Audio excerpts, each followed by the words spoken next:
25 years later, we finally find out how Lisa Govan may have died. When your last known whereabouts is a bikie clubhouse, your manner of death is always going to be rough.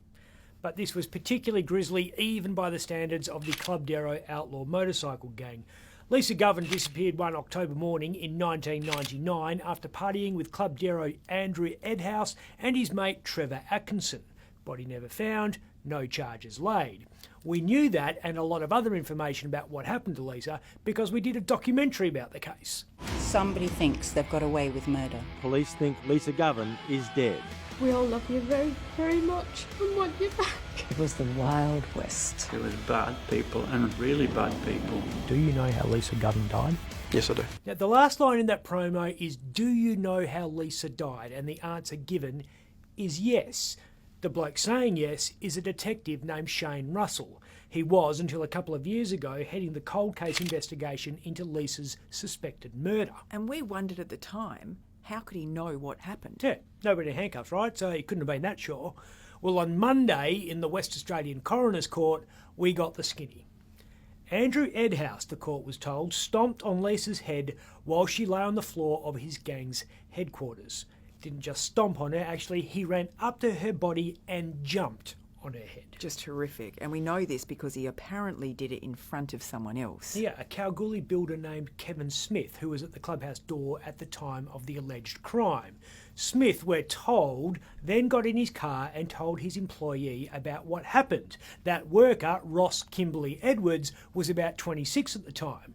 Ross came clean about the gruesome events of October 8, 1999, when he was questioned at the inquest into Lisa's death. He said, and I quote, "We were driving back to the job site. He," that's Kevin, "was a bit shaken. He told me he saw Crowe," that's Andrew Edhouse, "run inside and jump on top of someone's head, a woman's head, inside the clubhouse. He said she was laying on the floor near the pool table and she wasn't looking in a good way. She wasn't moving and stuff like that." Tell you what, he's brave. He's brave now, not so much back then. The court was told he didn't give the cops the full story about what he knew because he feared for his life. Actually said, "I'm even nervous just sitting here now." By 2010, he was so guilt-ridden, he told the cops everything. And that was the bit that we didn't know. That wasn't the only bit. We found out Edhouse was arrested for the murder, but never charged. Smith was arrested for being an accessory after the fact, but never charged.